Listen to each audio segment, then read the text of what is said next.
Allez bien, comme prévu, aujourd'hui, je continue la deuxième partie de la story d'hier, mais je vais tenter de répondre d'un point de vue personnel à comment je fais.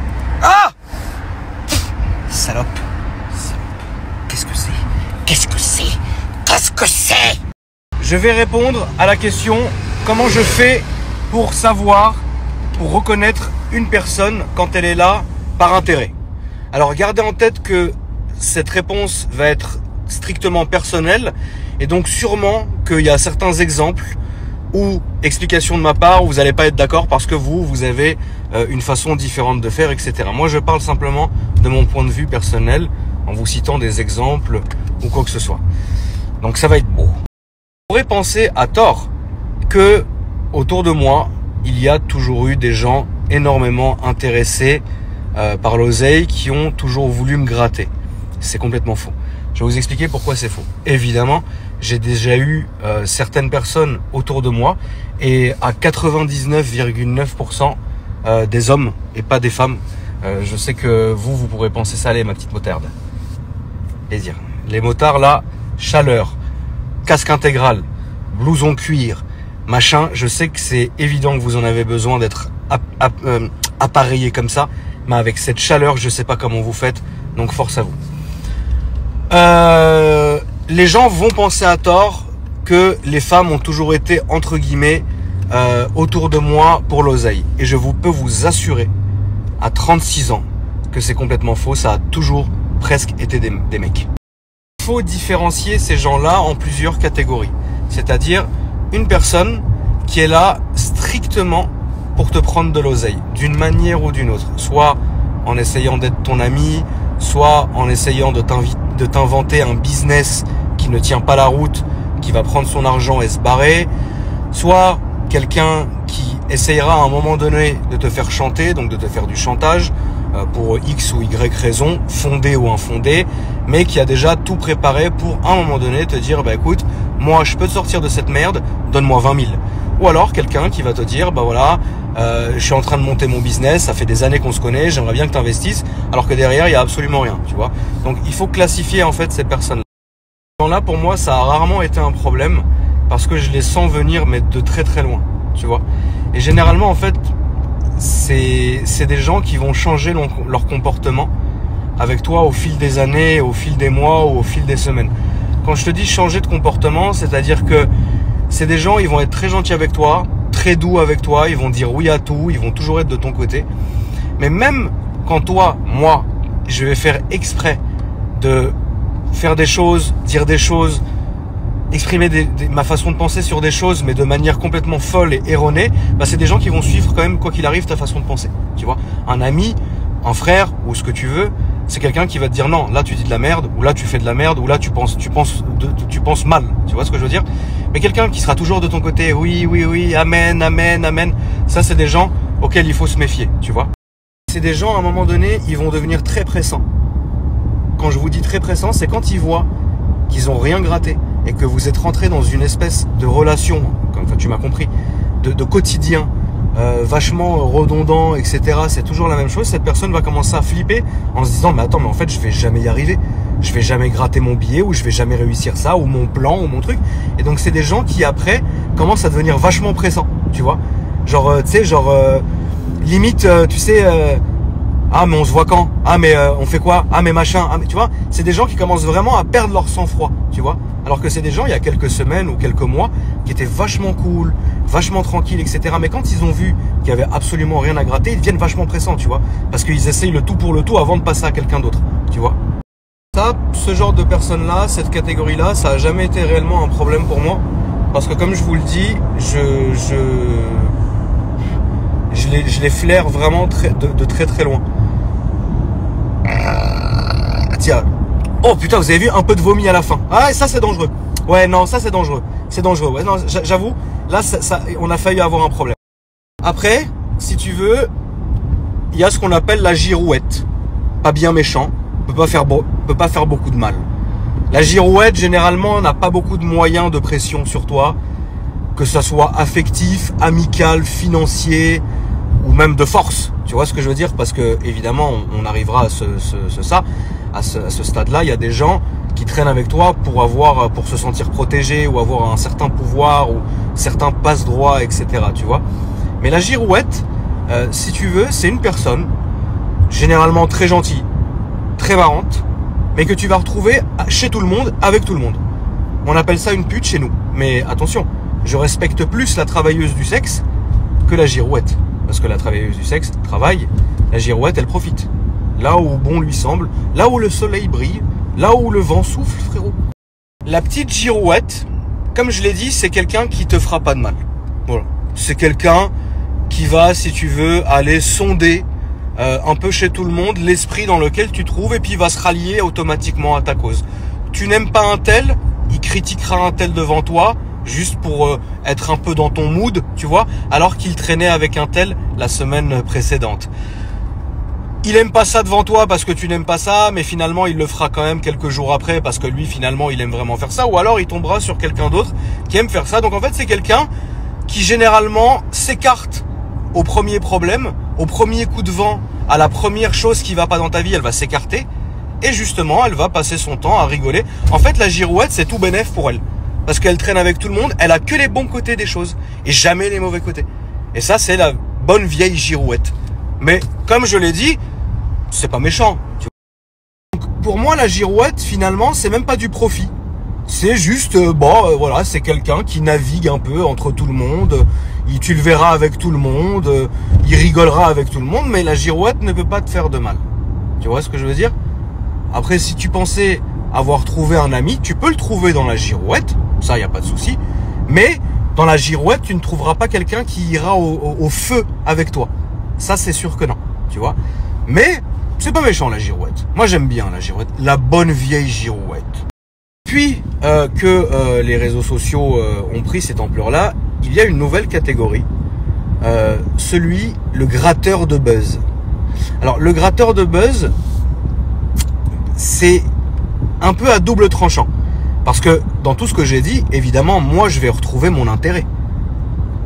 Il y a des gens avec lesquels je vais traîner, avec lesquels je vais travailler, que je vais supporter et qui vont me supporter, avec lesquels je vais passer du temps, avec lesquels je vais parler, mais c'est purement par intérêt, qu'ils soient financiers, professionnels, ou même parfois, entre guillemets, moi j'appelle ça une location amicale. C'est-à-dire que tu as un intérêt commun très rapide avec cette personne-là, c'est un one-shot, tu es bien avec elle pendant une semaine, et après ça dégage, il dégage, et toi tu dégages, et tu passes à autre chose.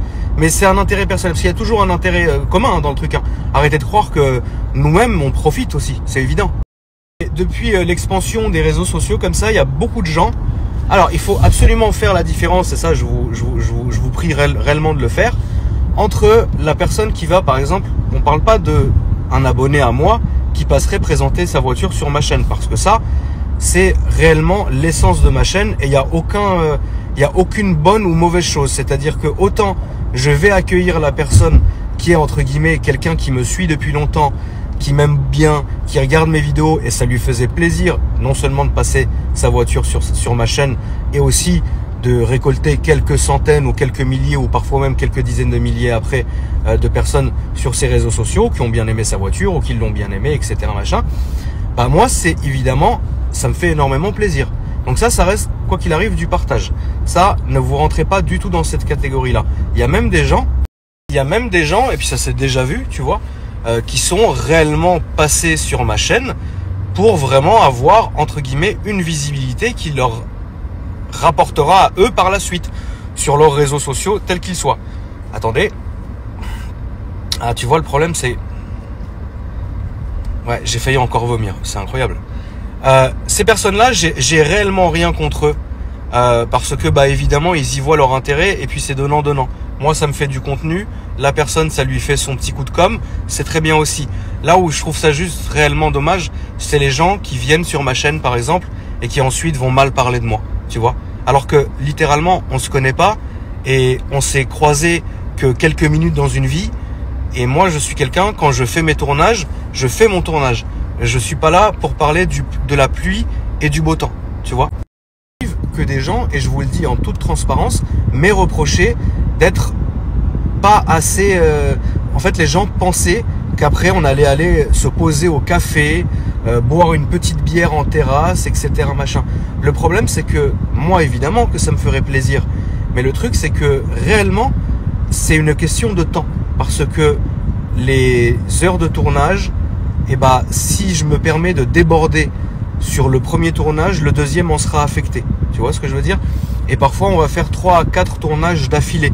Donc, c'est pour ça que l'horaire, le parcours, tout ça a été décidé bien à l'avance, histoire de ne pas vous faire attendre, histoire que tu restes pas au soleil pendant 3 heures. C'est irrespectueux, ça serait irrespectueux de ma part et de la part de l'autre abonné qui monopolise tout le temps, entre guillemets. Tu vois? Donc c'est vraiment, en fait, ces moments-là, pour moi, c'est vraiment important de les passer. Évidemment, bien évidemment, quand la personne vient, je m'écarte rapidement du sujet pour qu'on puisse passer à l'autre, hein, mais quand la personne vient me voir sur ma chaîne, ça se passe 99% toujours de la même chose. Évidemment, on n'est pas, il n'y a pas un chrono, on n'est pas vas-y dépêche-toi, on se fume une cigarette, on discute, on rigole, ça dure une petite 20 minutes, une demi-heure, et puis après on commence à filmer. Et après, généralement, le premier tournage reste un peu avec le deuxième tournage, on rigole, on discute, on recommence à filmer. En fait, ça se passe très très bien. Mais évidemment qu'il y a des jours, que ça soit pour vous, que ça soit pour moi, il faut aller beaucoup plus vite. Donc moi, si tu veux, je peux comprendre qu'il y a des gens en se disant putain, on va voir le tonton, bah on va filmer avec le tonton, on va rester l'après-midi avec lui. Mais ça peut pas être possible, la famille, pour plein de raisons que je pense que vous avez compris. Quand même être, alors j'aime pas dire ça parce que c'est vous qui le dites, hein, l'un des rares à prendre autant de temps pour sa communauté. N'oubliez pas que ça soit au niveau des stories, que ça soit au niveau des messages, que ça soit tous les rassemblements qu'on a pu faire et tous ceux qu'on fera encore. N'oubliez pas aussi les longues nuits de vocaux sur Discord, où je vous rappelle, c'est complètement gratuit évidemment, n'importe qui peut venir, n'importe qui peut prendre la parole. Et là pour le coup, il n'y a pas de montre. Il n'y a pas une personne ici capable de me dire que j'ai déjà fait un vocal sur Discord qui a duré moins d'1 heure. Parfois, ça va durer 3, 4 heures, 5 heures, des nuits entières. Tu vois ce que je veux dire? Là, un peu moins. En ce moment, je vais vous expliquer pourquoi. Parce qu'en ce moment, mon rythme, il est complètement décalé. Je me tape la journée. Alors que quand je vis la nuit, eh ben, je peux me faire des 3, 4 heures, 5 heures de Discord, de vocal avec mes abonnés. Et ne pensez pas qu'on parle que de voiture, ça n'a rien à voir. Évidemment, il y a des moments pour venir me voir, il y a des moments quand je suis dans le 95 en train de laver mes bagnoles ou discuter avec l'équipe de Fresh, etc. Quand vous venez me voir, bah moi je discute avec vous et vous pouvez même rester avec nous, ça il n'y a pas de souci. Quand je fais mes tournages, ma zone de tournage elle est publique, hein. C'est le parking Grognard dans le 92, tout le monde vient, il n'y a pas de souci du moment que les gens respectent, tout simplement respectent les lieux, respectent les gens, respectent tout le monde, tu vois. Donc moi je suis très très visible et j'ai jamais refusé de discuter avec quelqu'un, etc. Là où je veux en venir, c'est que il existe, et je vous le dis, des gens qui vont venir sur ma chaîne, mais c'est de bonne guerre, hein. Ça, il n'y a pas de souci pour ça. Ça me fait du contenu, ça leur fait de la visibilité, c'est donnant-donnant, win-win comme on dit, tu vois. Mais moi là où j'ai du mal, c'est vraiment les gens qui viennent. En plus, ils me détestent. Ça veut dire qu'ils ont pris sur eux pour venir jusqu'à moi. Ils m'ont supporté pendant 30 minutes dans leur voiture et après, ils se sont lâchés. Ouais, je le déteste. Ouais, je suis venu que pour ça, etc. Comme je vous l'ai déjà dit, ce genre de choses-là, ça me fait chier parce que moi, je me donne du mal. Vous donnez du mal et il y a vraiment, je pense, sans avoir les chevilles qui gonflent, il y a, je pense, vraiment beaucoup de monde qui me kiffe vraiment et qui malheureusement sont en attente sur ma chaîne depuis des mois, voire même des années, et qui auraient été ravis de passer un moment aussi court soit-il avec moi, mais ils l'auraient passé vraiment. Et on peut pas, c'est pas pile ou face, c'est une roulette russe parce qu'on peut pas à l'avance savoir qui m'aime bien ou qui me déteste, puisque moi, quoi qu'il arrive, mon boulot entre guillemets, c'est de vous montrer des nouvelles voitures, des projets, etc. Tu vois. Donc ça me fait un peu chier, pas pour moi, mais pour les autres, parce que moi, ça peut pas m'atteindre ce genre de choses, parce que les gens qui ne vivent que par leurs réseaux sociaux et qui se sentent forts grâce à leurs réseaux sociaux, pour moi, ils se trompent énormément. Demain, il y a une coupure d'électricité, qu'est-ce que tu vas faire? C'est con, hein. Tu vas avoir des gens qui vont faire tout ce qui est en leur pouvoir pour se rapprocher de toi, mais uniquement pour avoir un moment de lumière sur les réseaux sociaux. C'est-à-dire être vu le maximum, qu'on parle de toi le maximum, etc. C'est pas des gens qui, entre guillemets, vont t'appeler, te demander comment vont tes enfants, est-ce que tu passes une bonne journée, est-ce que tu vas bien, qu'est-ce que tu penses de ça. Non, c'est des gens que une fois la caméra va s'allumer ou la story va être dégainée, c'est des gens grand sourire, ils vont sauter partout, être vus un maximum. Donc ça, c'est des gens qui sont pas bien méchants non plus, parce que évidemment, tu sais, ça fait un peu comme comme ce qu'on voit dans les bêtisiers, les gens qui passent derrière les caméras. Ou tu sais, dans les gros matchs de foot américains, je sais pas si vous regardez ça, quand la caméra elle s'arrête sur eux, tout de suite ils revivent. Tu vois ce que je veux dire? Bah, c'est un peu le même projet. Mais ces gens-là ne sont pas méchants, puis évidemment il en faut. Tu vois. Si tu veux, ce genre de personnes un peu, c'est pas méchant, c'est pas des gens qui pourront te nuire vraiment. Ou voilà, généralement c'est des gens très gentils, mais voilà, ils voient leur intérêt qui leur servira plus tard. Tu vois. Après, il faut aussi dire que tu vois beaucoup de monde sur les réseaux sociaux, malheureusement, et c'est là où est le dommage, parce que j'arrêterai jamais de vous dire que autant les réseaux sociaux ça peut être une très très bonne chose, mais autant ça peut être une chose horrible, parce qu'il y a des gens, je vous le jure, vraiment je vous le jure la famille, il y a des gens, vous leur enlevez ça, ils n'existent carrément plus. Ils n'existent plus comme ils ont jamais existé avant en fait. C'est des gens inexistants à qui vous avez donné, ou j'ai donné aussi, une force de visibilité incroyable qui aujourd'hui chie à la gueule des gens, mais si vous leur enlevez, ils retourneront vraiment dans l'inutilité. Et ça, c'est terrible. Là, pour moi, c'est très très compliqué parce que n'oubliez pas cette phrase qui existe réellement. C'est « donne de l'importance à un âne, il se prendra pour un cheval ». Et c'est la réalité.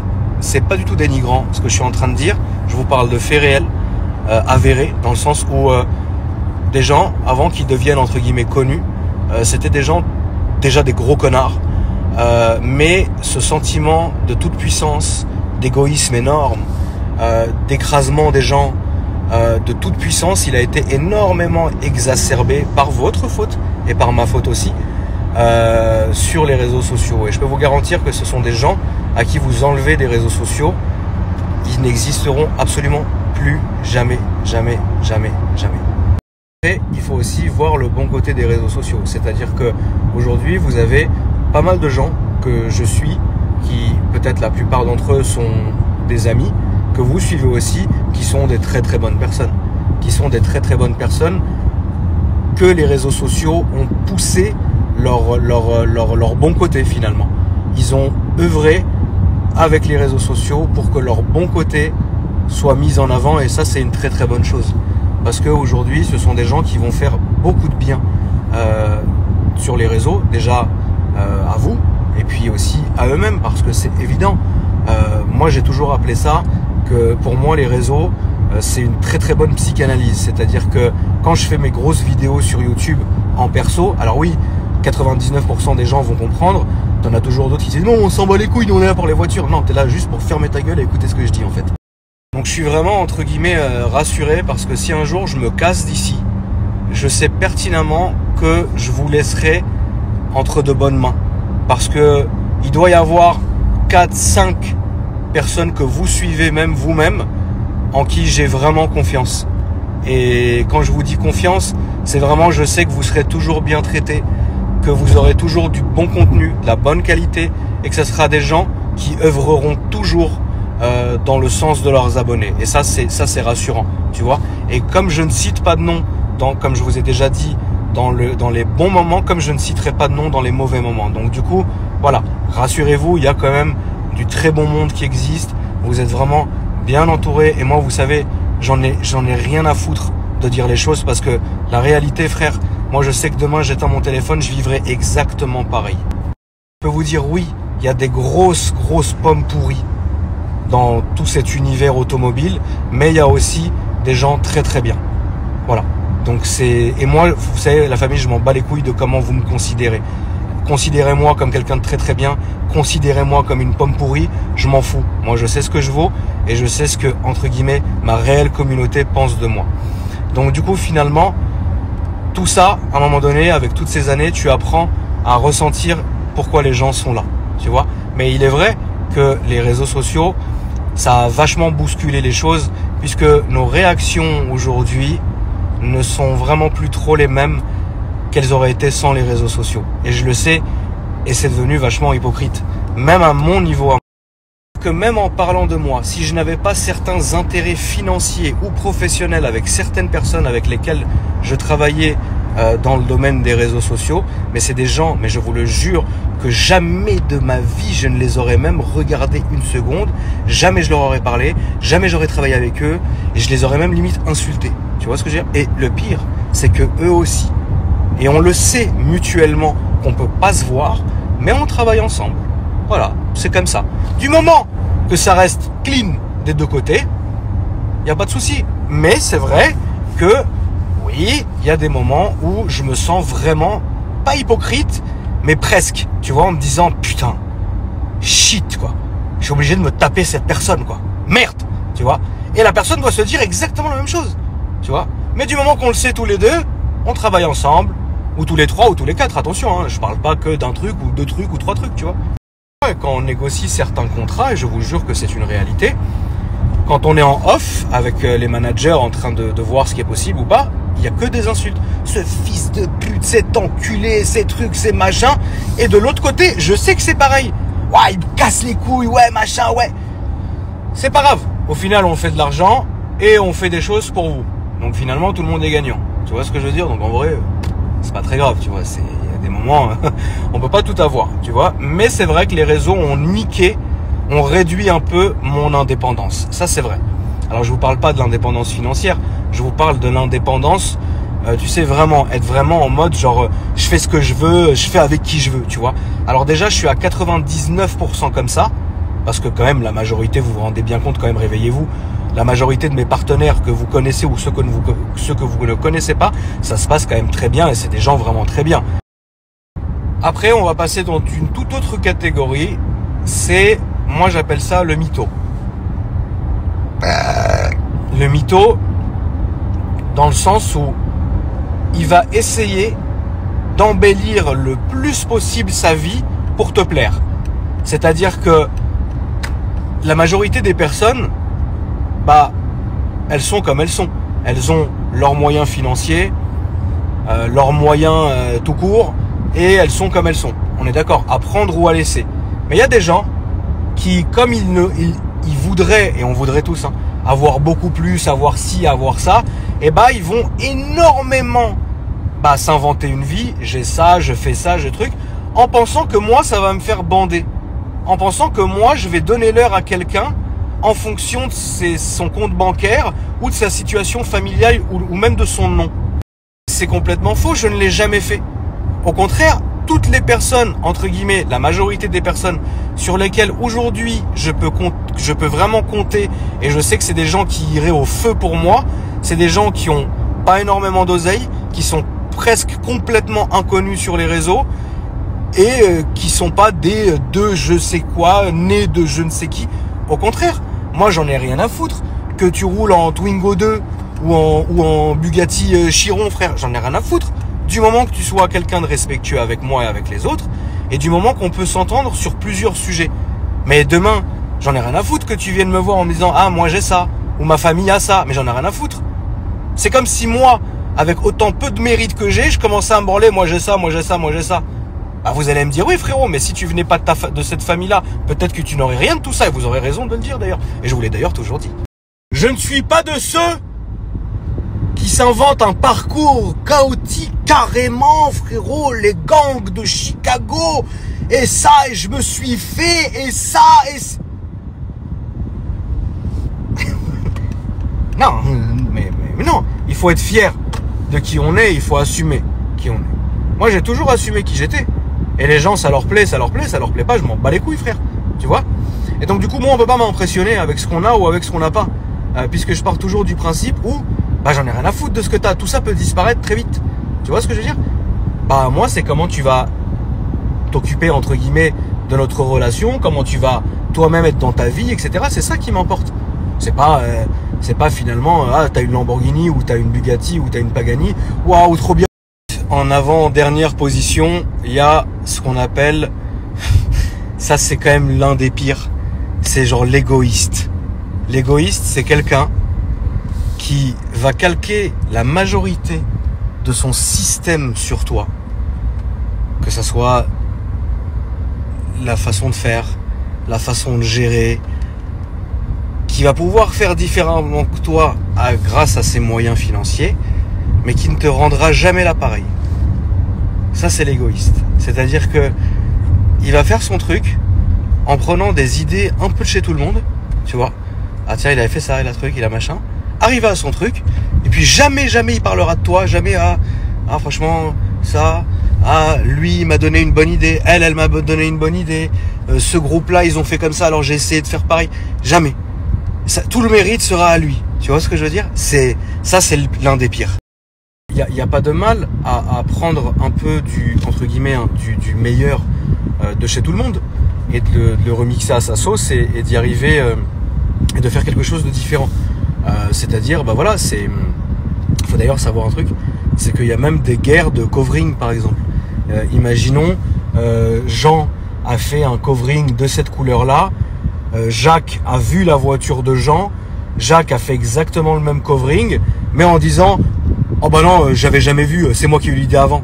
Non, mais tu peux dire les choses, tu peux dire voilà, j'ai bien aimé sa couleur, j'ai bien aimé comment, voilà, et donc j'ai voulu faire pareil. Il y a vraiment pas de mal. Enfin, tu sais, il y a rien dans le monde où c'est numéroté 1 sur 1, on va dire, et surtout pas un covering, tu vois.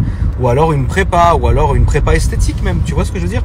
Ah, j'ai bien aimé son aileron, j'ai commandé le même. Non, là la personne va voir son truc, 2 mois après il va commander le même. Ah, lui aussi, le fils de pute. Par exemple, tu sais, traiter des mêmes sujets mais en décalé, tu vois. Toi, tu dis quelque chose le lundi, la personne, elle dit là exactement mot pour mot, mais vraiment, mot pour mot la même chose le lundi après, tu vois. Et quand tu lui dis, mais attends, ah non, moi non, rien à voir, rien à voir, j'avais même pas vu qu'il avait dit ça. Attention, il existe le hasard, on peut tous avoir la même idée à un moment donné, tu vois. Bon, autant jouer au loto, parce que quand c'est vraiment mot pour mot, ou que c'est chose pour chose, etc., ouais, voilà, et c'est même pas dérangeant, mais c'est au final de jamais donner crédit à ça, en fait. Ça c'est épuisant. Et les gens sont pas dupes, Les gens sont pas aveugles, ils le voient très bien. Mais c'est simplement juste donner crédit, tu vois. Ah, j'ai bien kiffé ta caisse, je me suis fait exactement la même chose. Ah, j'ai bien kiffé ça, ou j'ai bien kiffé ci. Tu vois, mais ça c'est un truc qui est vieux comme le monde. On parle de voiture parce que on est dans cette merde, mais en vrai c'est applicable à tout, tu vois. Ça peut même être applicable à ta maison, tu sais. Ah bah dis donc, la salope, elle a fait le même mur que moi, avec la même toile que moi, la salope. Donc toi tu vas voir la salope, tu te dis mais attends salope, t'as fait la même chose que l'autre salope? Ah non, jamais, salope. C'est le monde qui est comme ça. Mais donner crédit, ça mange pas de pain, tu sais. C'est pas grave, Maintenant on va passer à la dernière catégorie, la plus atroce. La dernière catégorie, et de loin la pire, c'est le BDH. Le bandeur d'hommes. Ah putain de vache. Le bandeur d'hommes, c'est quelqu'un qui est tapi dans son coin, comme un immense joueur de casino, un joueur invétéré qui va là où de table en table, cherchant la table qui va le plus payer. Et vas-y que ça pipe, et vas-y que ça machin, alors que ça faisait que insulter. Jamais moi ça tête, et que ça pipasse, et que ça truc, et les grosses gorges profondes, et machin. Et dès que tu vois que la table de ce casino-là, elle commence à moins gagner, parce que tu sais, il y a un temps pour tout, tiens, on ça dégage et on va à un autre. Et ça, évidemment, vous savez, la famille, vous devez avoir aussi des bandeurs d'hommes. On a tous des bandeurs d'hommes autour de nous, la famille. Le bandeur d'hommes, c'est trop. C'est quelqu'un qui va traîner avec toi toute ta vie. Un jour, tu vas tomber malade, et il y verra plus son intérêt, il ira chez quelqu'un d'autre. Le bandeur d'hommes, c'est quelqu'un qui a traîné toute sa vie avec toi parce que tu avais beaucoup d'argent. Le jour où tu n'en as plus, c'est quelqu'un qui partira traîner avec quelqu'un qui a beaucoup d'argent aussi. Tu vois ce que je veux dire? Le bandeur d'hommes, c'est quelqu'un qui fera la guerre à tes côtés, mais qui, au premier faux pas, à la première chose, à la première opportunité, parce que toi, ta table ne rapporte plus comme avant, mais la table du voisin, elle paye bien parce qu'il est en heure de sainteté, il ira sans aucune pitié voir à la table qui paye le mieux. Donc, que ça soit vous, moi, la terre entière, on connaît tous un BDH autour de nous. Et ça, c'est terrible. La morale de cette story, la famille, avant de commencer quand même la journée, faites attention.